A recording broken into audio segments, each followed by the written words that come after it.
Gjakova. Një nga qytetet me plot histori, qyteti i gërshetimit të antikitetit dhe asaj që quhet moderne. Një nga pika tërheqëse për turistët që vizitojnë Kosovën. Gjakova, gjep i civilizimit, vendi këngës e vatër e shumë talenteve. E po i njëjti vend ka mirëpritur vizitor nga shumë vende të botës, të cilët na sollën brëm diçka interesante. Tango? Çfarë është tango? A mungon tango në Gjakovë? Si duket Gjakova në një sy tjetër? Për këto pyetje patjetër që kemi përgjigje. E ndjekim intervistën.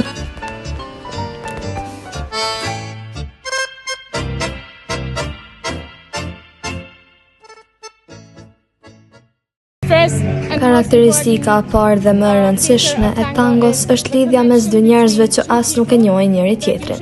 Lidhen për disa minuta, për 4 kërcime shumë ngushtë dhe i ndjejnë të gjitha në moment. Nuk ka rregulla, pa modele, pa hapa specifik, por duhet ta krijosh në moment. Ajo që është kaq e veçantë është lidhja dhe improvizimi. Personat që kërcejnë zgjidhen kështu. Një burr fton një grua të kërcej, jo me pyetje duke folur, por me sy. Pra, kur fillon muzika, një burr që është interesuar të kërcej, shikon gruan, dhe nëse ajo pranon, ajo tund me kokë. Nëse nuk dëshiron, shikon tutje. Kështu nuk e vren askush tjetër përveç këtyre dyve. E çfarë bën tangon kaq tërheqës? Po Gjakova, a është tërheqësa? I love the people. The people are very nice. Unë këtu i dua njerëzit shumë. Njerëzit janë shumë të sjellshëm dhe miqësor.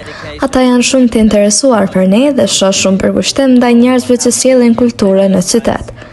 Në krahasim me qytetet e tjera që kam vizituar, kjo është si një pazar për qenj. Ushqimi është shumë i shkëlqyer dhe çmimet janë më lirë me vendet ku jetojnë. Foreign, strange person and Ja si është tango. Kryesisht kur je në një ngjarje si kjo, gjen një të huaj dhe lidhesh me ta. Është gëzim për të kërcyer. Kjo është ajo që na bën të gjithëve të udhtojmë nëpër botë, sepse jemi kurioz për të gjetur shpirtra binjak. Je i sigurt që ke miq në një vend ku ka tango.